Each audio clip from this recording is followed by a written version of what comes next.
Hello friend, आज हम पढ़ेंगे लैप्लास ट्रांसफॉर्मेशन। तो सबसे पहले पढ़ेंगे लैप्लास ट्रांसफॉर्मेशन करता क्या है। तो इंट्रोडक्शन में लिखा हुआ है, the Laplace transform help in solving the differential equation with boundary value. कि एक डिफरेंशियल इक्वेशन दे रखी है, उसकी बाउंड्री कंडीशंस दे रखी होंगी,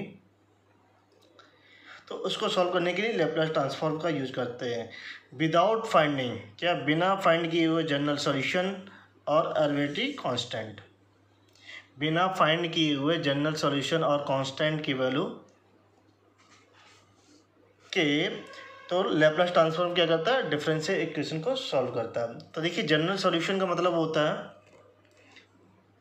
मान लीजिए वाई टी बराबर एक डिफरेंशियल इक्वेशन लिख लेते हैं यहाँ पे, D two Y upon D T square plus A one D Y upon D T plus A two बराबर एक्स टी इंटू यहाँ वाई और तो ये एक डिफरेंशियल इक्वेशन है वाई में, और यहाँ क्या दे रखा है, ये इनपुट दे रखा है। तो हम वाई टी का सॉल्यूशन जब फाइंड करते हैं तो वाई क्या, एक कम्प्लीमेंट्री फंक्शन निकालते हैं और एक पर्टिकुलर इंटीग्रल की वैल्यू निकालते हैं जब डिफरेंशियल इक्वेशन सॉल्व करते हैं। अगर ये एक्स टी जीरो हो जाए तो ये पूरी डिफरेंशियल इक्वेशन कहते हैं ये होमोजीनियस डिफरेंशियल इक्वेशन, जब कोई उस पर इनपुट नहीं होता। दिस इज द बेसिकली क्या होता है,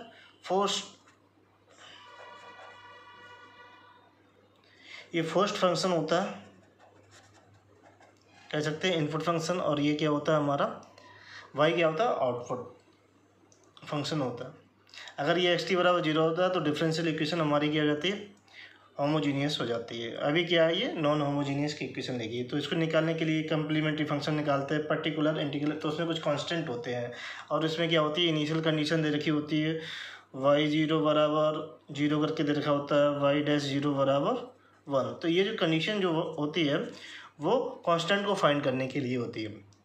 तो एक तो ये मेथड होता है क्लासिकल, जिससे हम क्या डिफरेंशियल इक्वेशन सॉल्व करते हैं। एक लैप्लास क्या करता है कि ये सब कुछ नहीं करना पड़ता लैप्लास में, कि कम्प्लीमेंट्री फंक्शन निकालना, पीआई, मतलब इसे बोलते हैं जनरल सॉल्यूशन।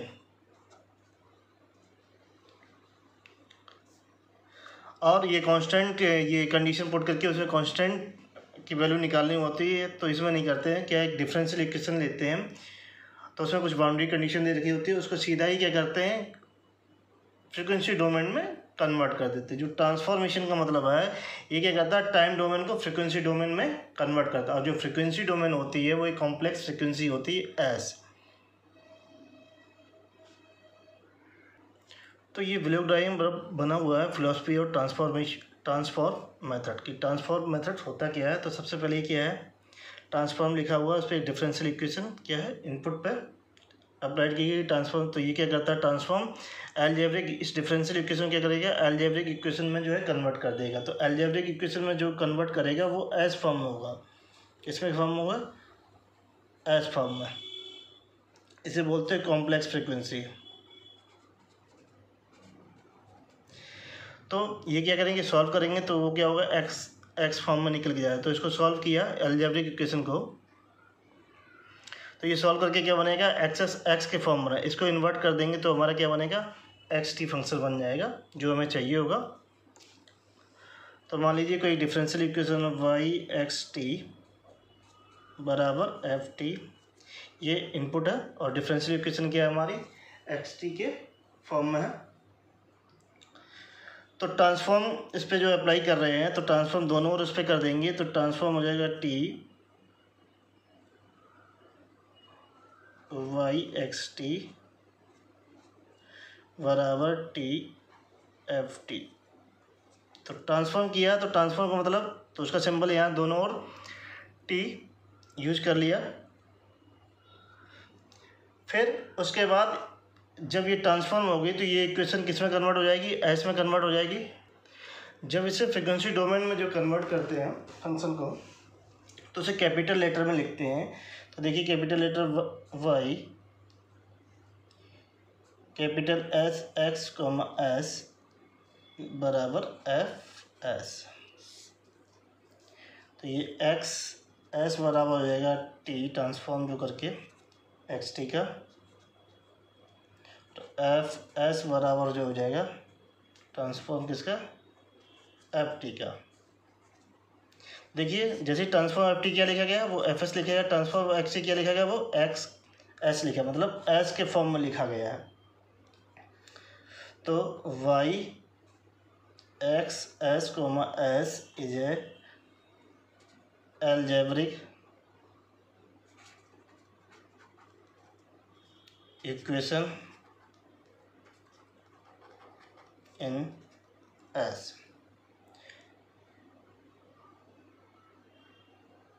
तो जो डिफरेंशियल इक्वेशन थी वो टाइम डोमेन की, वो किस में कन्वर्ट हो गई, फ्रीक्वेंसी डोमेन एस, जो कॉम्प्लेक्स फ्रीक्वेंसी डोमेन है वो एस में कन्वर्ट हो गई। तो हमें एक्स टी निकालना होता है, लास्ट में जो क्या करेंगे ट्रांसफॉर्म इन्वर्स करेंगे और ये किसका करेंगे एक कैपिटल एक्स एस का, तो हमें ये मिल जाएगा। तो ये ट्रांसफॉर्म यूज किया गया प्रोसेस के लिए, तो टी यहाँ यूज किया गया। अगर हम लैप्लास ट्रांसफॉर्म पढ़ते हैं तो लैप्लास के लिए क्या यूज करेंगे, एल यूज करेंगे, और बेसिकली क्या है ये टूल है। अब हम लैप्लास ट्रांसफॉर्म की डेफिनेशन पढ़ेंगे। तो डेफिनेशन इस प्रकार से, let F T be function defined for all positive value of T, then capital F S बराबर इंटीग्रेशन 0 से इनफाइनाइट ई की पावर माइनस एस टी, और ये एफ टी और ये D T, provided the integral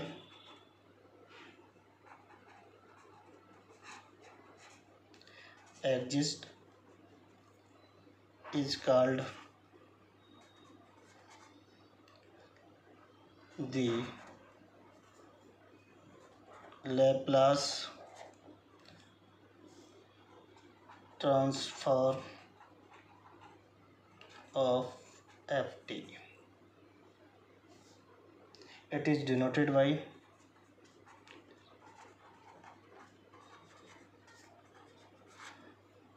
y। तो लैप्लास एफ टी बराबर capital F S बराबर इंटीग्रल 0 से इन्फिनिटी ई की पावर माइनस एस टी, और ये एफ टी और ये डी टी। तो ये बेसिकली जो इंटीग्रल है ये इम्प्रॉपर इंटीग्रल का फर्स्ट काइंड है, और ये डेफिनेट के अंतर्गत आता है। डेफिनेट के अंतर्गत इम्प्रॉपर इंटीग्रल फर्स्ट काइंड है।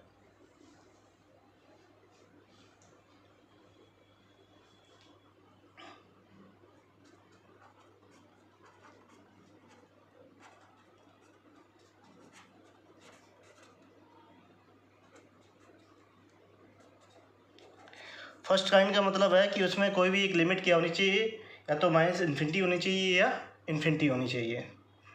तो उसमें एक लिमिट कौन सी है, इन्फिनिटी, इसलिए फर्स्ट काइंड वाला है।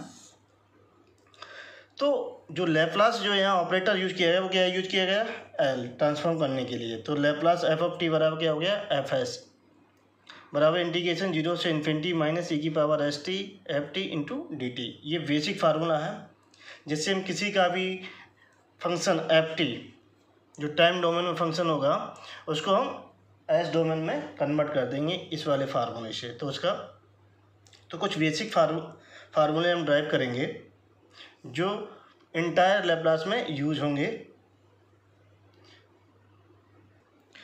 फर्स्ट तो इम्पोर्टेंट फार्मूलीज, तो पहला फार्मूला है लैप्लास ऑफ 1 बराबर 1/s।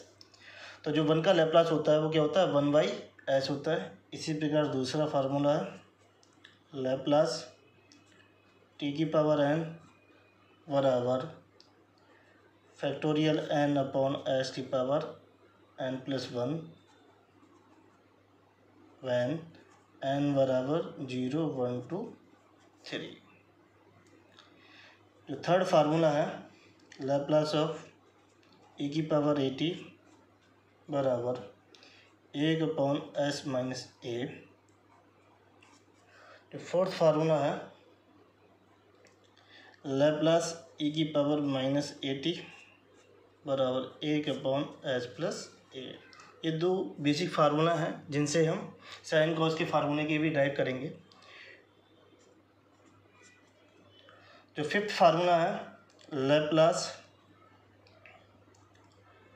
sin 80 बराबर a/s² प्लस का a²।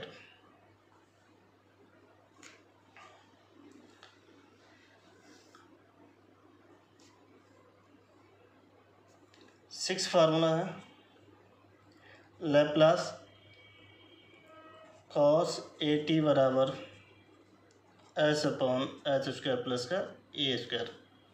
कॉस में क्या होता है, s ऊपर आ जाता है, और साइन में क्या होता है, जो यहाँ पे a स्केलिंग में होता है वो ऊपर आता है। सेवेंथ में लैप्लास cos हाइपरबोला 80 बराबर ये आ जाएगा s/s² माइनस a²। देखिए cos 80 था तब तो यहाँ क्या रहता था प्लस, बाकी सब सेम होता है। जब हाइपरबोला आ जाता तो यहाँ पे क्या हो जाएगा, प्लस के क्या हो जाएगा, नेगेटिव हो जाएगा साइन। और ये 8 फार्मूला है लैप्लास साइन हाइपरबोला 80 बराबर a/s² माइनस का a²। देखिए इसमें साइड में जो इसकी रीजन ऑफ कन्वर्जेंस देखा तो ये इसका रीजन ऑफ कन्वर्जेंस होता है real S is greater than a,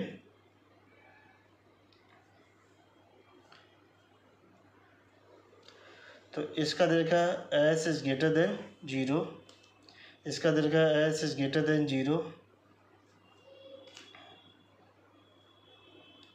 और इसका देखा s² ग्रेटर देन a², ये s² ग्रेटर देन a²। तो ये बेसिकली सिग्नल एंड सिस्टम का पार्ट है जो जब इंजीनियरिंग मैथमेटिक्स पढ़ते हैं तो ये इतना नहीं पूछा जाता है, ओनली फार्मूला का यूज करके जो है वो पूछा जाता है।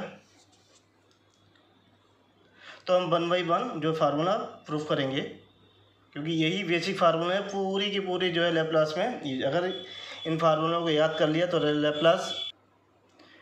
लैप्लास टफ नहीं लगेगी, अदरवाइज लैप्लास बहुत टफ है क्योंकि इसमें बहुत ही ज़्यादा फार्मूले हैं। तो पहला फार्मूला लैप्लास ऑफ 1 बराबर 1/s, तो इसको हम प्रूफ करेंगे। तो सबसे पहले हम लैप्लास ट्रांसफॉर्म का फार्मूला लिखते हैं। तो ये क्या होता है, लैप्लास ऑफ ft बराबर fs बराबर लिमिट 0 से इन्फिनिटी e⁻⁻st और ये ft और ये dt। तो हमें क्या चाहिए होता है, एक ft फंक्शन चाहिए होता है, तभी तो वो क्या होगा एस डोमेन में कन्वर्ट होगा। तो देखिए ft फंक्शन यहाँ एफ टी की वैल्यू कितनी है 1, क्योंकि लैप्लास ऑफ ft निकालना, तो ये लैप्लास लिखा हुआ है और यहाँ क्या होगा ये ft होगा, तो ये ft की वैल्यू क्या होगी 1 होगी। तो ft बराबर क्या है 1, तो यहाँ रख देंगे। तो ये fs बराबर 0 से इन्फिनिटी e⁻⁻st 1 × dt। तो इंटीग्रेशन कर देते हैं e⁻⁻st अपॉन -s, टी के सापेक्ष करेंगे तो 0 से इन्फिनिटी, लिमिट रख देंगे e⁻⁻st, टी की वैल्यू आ जाएगी ये infinity upon -s plus e⁻⁻s × 0 upon 0। तो देखिए ये क्या हो जाएगा 0 हो जाएगा। क्यों 0 हो जाएगा, तो e की पावर में लिखा हुआ -s × इन्फिनिटी वो नीचे आ जाएगा, अगर किसी इन्फिनिटी में गुणा किया था तो इन्फिनिटी हो जाता। तो e की पावर -इन्फिनिटी को इस तरीके से लिखेंगे e की पावर इन्फिनिटी, तो e की पावर इन्फिनिटी की वैल्यू आ जाएगी इन्फिनिटी और ये क्या हो जाएगा 0 हो जाएगा। तो सॉरी यहाँ s, तो e की पावर 0, e की पावर -इन्फिनिटी 0, तो ये क्या हो जाएगा 1 हो जाएगा। तो लैप्लास ऑफ 1 बराबर कैपिटल S, तो ये लैप्लास ऑफ 1 बराबर कैपिटल S बराबर ये क्या जाएगा 1/s। तो fs की वैल्यू क्या आ जाएगी 1/s। एस आ जाएगी। तो हम लिख सकते हैं लैप्लास ऑफ 1 बराबर 1/s। तो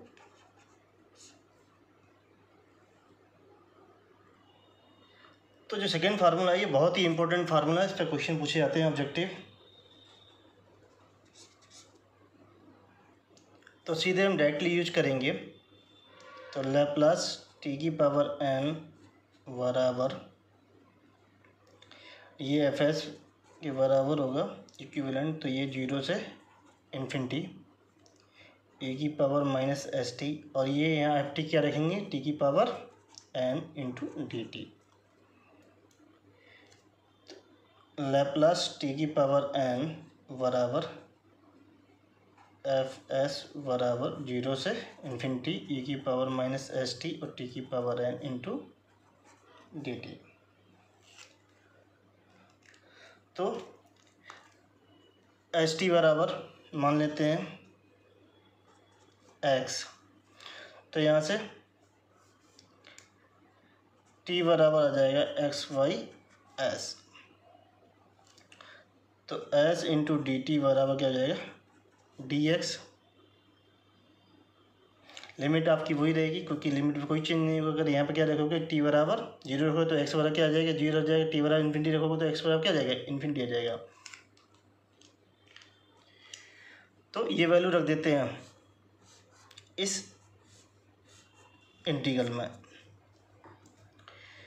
तो लैप्लास टी की पावर n बराबर 0 से इन्फिनिटी ई की पावर माइनस एक्स, टी की वैल्यू आ जाएगी x अपॉन एस की पावर n, और यहाँ से क्या निकालेंगे dt की वैल्यू। तो dt की वैल्यू जो आएगी dt बराबर आ जाएगा dx अपॉन एस, तो ये आ जाएगा dx अपॉन एस। तो देखिए ये क्या हो जाएगा s की पावर n+1, तो ये बाहर आ जाएगा 0 से इन्फिनिटी e की पावर माइनस एक्स, तो x की पावर n अपॉन s की power n+1 into D x. तो ये 1 अपॉन s की पावर n+1 0 से इन्फिनिटी e की power minus x into x power n into D x. तो ये होता है गामा फंक्शन का फार्मूला। तो गामा n+1 बराबर होता है 0 से इन्फिनिटी ई की power minus x into x power n और ये डी एक्स।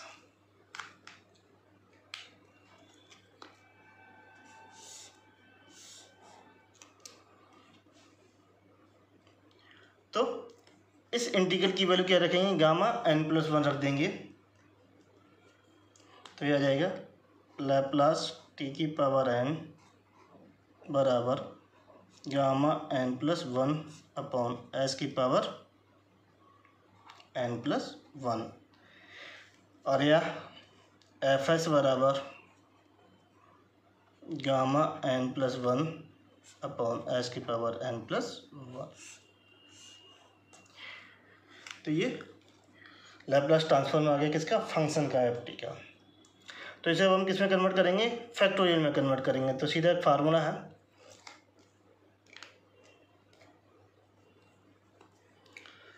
तो गामा n+1 बराबर क्या लिखेंगे फैक्टोरियल n।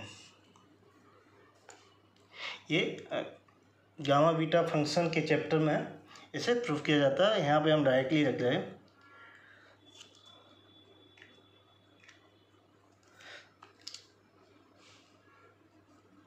तो लैप्लास टी की पावर n बराबर फैक्टोरियल n अपॉन एस की पावर n+1 या गामा n+1 अपॉन एस की पावर n+1।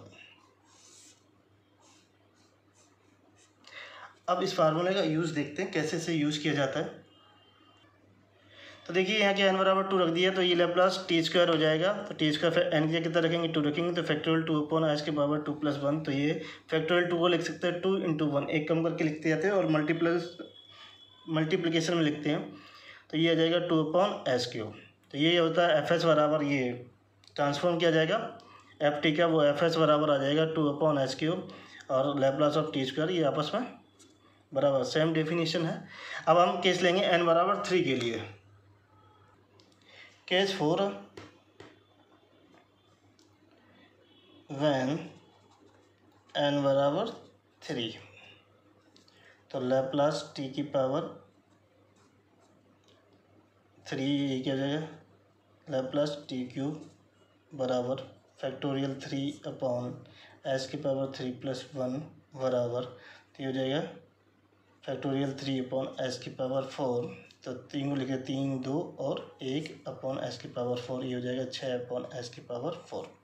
तो लैप्लास t³ आ जाएगा ये 6/s की पावर 4, या fs बराबर 6/s की पावर 4। इसी प्रकार हम कितने भी पावर हो टी पे, तो हम इस वाले फार्मूला का फैक्टोरियल n वाले का फार्मूला का हम यूज करके उसको निकाल सकते हैं। अब पावर कैसी होनी चाहिए, पॉजिटिव में होनी चाहिए, निगेटिव में नहीं होनी चाहिए। अगर निगेटिव में हो तो हम ये वाला फैक्टोरियल n वाला फार्मूला यूज नहीं करते, क्योंकि निगेटिव वैल्यू फैक्टोरियल में डिफाइन नहीं होती है। केस नंबर 5,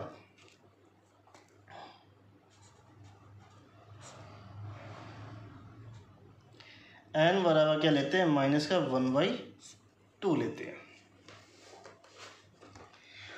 तो लैप्लास t की पावर -1/2, तो इसे लिख सकते हैं लैप्लास 1/√t।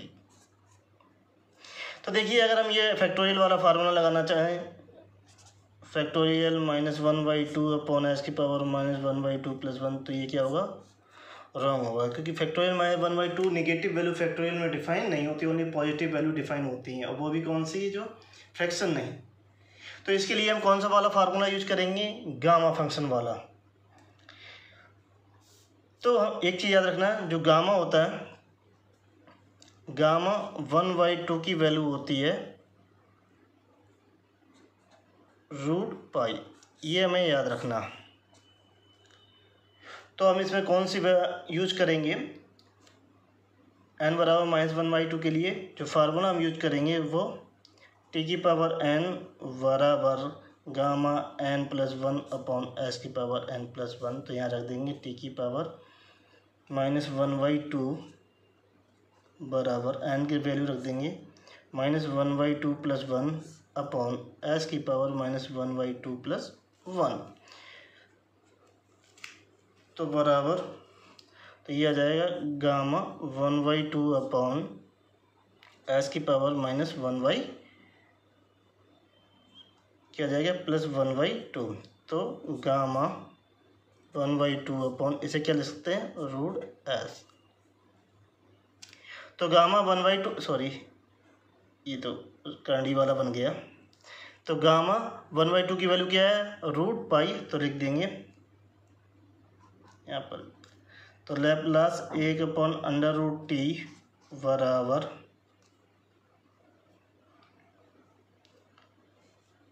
√π/√s बराबर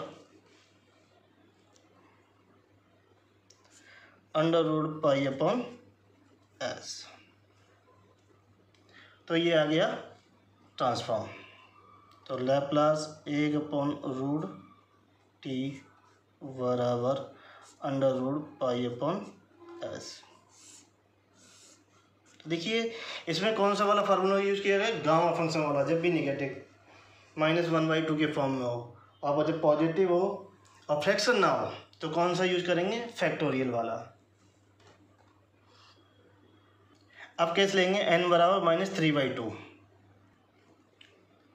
तो t लैप्लास t की पावर -3/2 बराबर, तो इसे लिख सकते हैं लैप्लास 1/t की पावर 3/2 बराबर लैप्लास 1/t√t, इस तरीके से भी इसे लिख सकते हैं। तो लैप्लास 1/t की पावर 3/2 बराबर, तो यहाँ n बराबर कितना है, माइनस का 3/2 लिया, ये तो देखिए पॉजिटिव, ये नहीं लेना है पॉजिटिव, जो यहाँ पर ये जो लिया जाता है जो ऊपर होता है टी की जनरली, ये तो 1/t, क्योंकि मेन फार्मूला कौन सा है टी की पावर n वाला। तो -3/2 + 1 अपॉन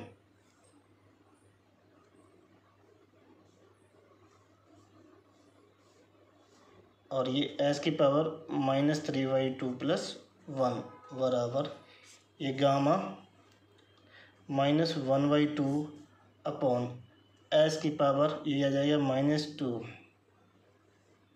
-3 + 2 अपॉन 2 बराबर, तो ये गामा -1/2 अपॉन s की पावर -1/2, तो ये क्या पहुंच जाएगा, ऊपर पहुंच जाएगा। तो लैप्लास टी की पावर -3/2, काफ़ी इंपॉर्टेंट क्वेश्चन है ये। तो गामा -1/2 अपॉन ये ऊपर पहुंच जाएगा s की पावर 1/2, तो इसे लिख सकते हैं √s गामा -1/2। अब हमारा काम है गामा -1/2 की वैल्यू निकालना, वो भी क्या है नेगेटिव। अगर पॉजिटिव होता तो सीधे √π लिख देते, नेगेटिव की वैल्यू देखो ऐसे निकाली जाती है।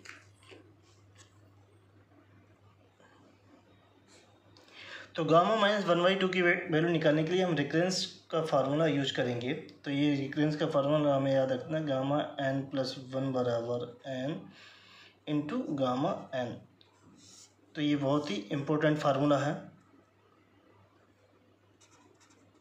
जो यूज होगा जब टी की पावर नेगेटिव में वैल्यू निकालनी होगी। तो देखिए, तो नेगेटिव की वैल्यू निकालने के लिए क्या करेंगे, फार्मूला नेगेटिव के लिए गामा n बराबर गामा n+1 अपॉन n। तो n बराबर क्या ले लेंगे, -1/2, तो ये गामा -1/2 बराबर ये -1/2 प्लस अपॉन -1/2, ये ऊपर हो जाएगा -2 और ये आ जाएगा गामा 1/2, तो इसकी वैल्यू होती है √π, तो 2√π। तो गामा -1/2 की वैल्यू आ जाएगी -2√π। अब हमें निकालना है n बराबर -3/2 के लिए। अगर मैं n बराबर -3/2 की वैल्यू है, गामा -3/2 की वैल्यू निकालनी है,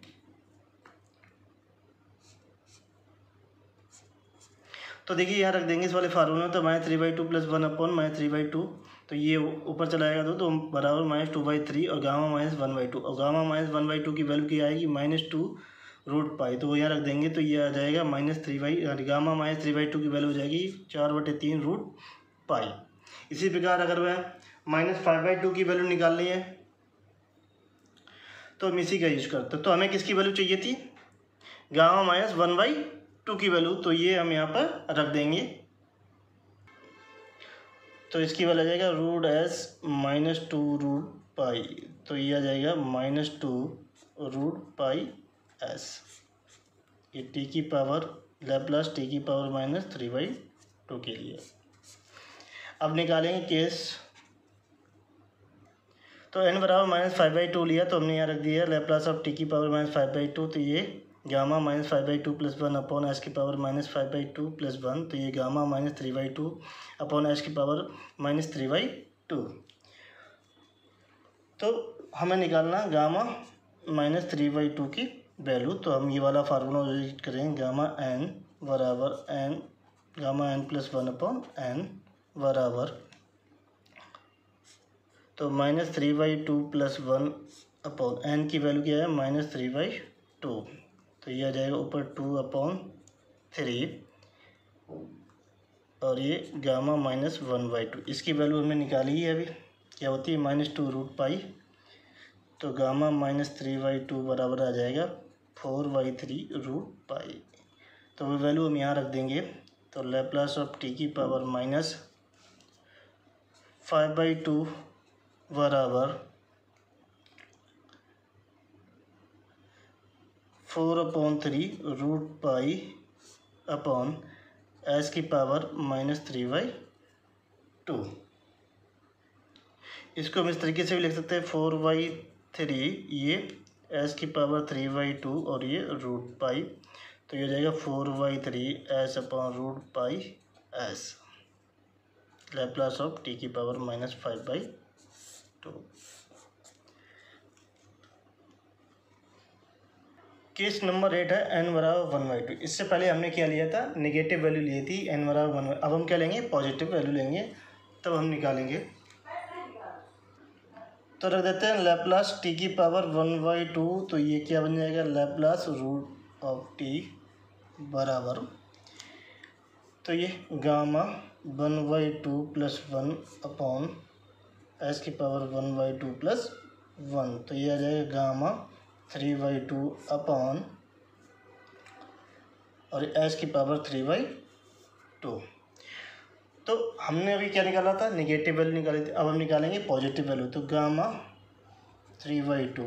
तो एक चीज़ याद रखना, हमें इसे फाइंड करना है कि गामा 1/2 की वैल्यू होती √π, तो हमें लास्ट तक क्या लाके आना, गामा 1/2 लेके आना है। तो हमें ये रिडक्शन फार्मूला इसमें यूज करना है, गामा n+1 बराबर n गामा n। कहने मतलब जो यहाँ गामा होगा वो जो यहाँ n होगा वो क्या हो जाएगा, यहाँ पे आना जाएगा, वो यहाँ पे आ जाएगा। तो यहाँ गामा 3/2, तो हम ये वाला फार्मूला यूज करेंगे। तो हम इसको देखो 3/2 कैसे लिख सकते हैं, यहाँ पर 1/2 + 1, तो यहाँ n बराबर कितना हो जाएगा 1/2, तो यहाँ 1/2 गामा 1/2, तो गामा 1/2 की वैल्यू होती है √π, तो गामा 3/2 की वैल्यू आ जाएगी √π/2, तो वो यहाँ पर रख देंगे। तो लैप्लास ऑफ t⁻1/2 बराबर √π/2 s⁻3/2, ये आ जाएगा आंसर। केस नंबर 9, n=3/2, तो रख देते हैं लैप्लास t⁻3/2 बराबर गामा 3/2 + 1 s⁻3/2 + 1, तो ये गामा 5/2 s⁻5/2, तो हमें गामा 5/2 की वैल्यू निकालनी है, वो यहाँ रख देनी। तो गामा 5/2 बराबर लिख सकते हैं 3/2 + 1 बराबर 3/2 गामा 3/2, तो गामा 3/2 को लिख सकते हैं 3/2 1/2, तो गामा 1/2 की वैल्यू हमने डायरेक्ट थी पाई, तो ये 3/4 √π, तो यहाँ रख देंगे वैल्यू, तो ये आ जाएगी लैप्लास ऑफ t⁻3/2 बराबर 3/4 √π/s⁻5/2।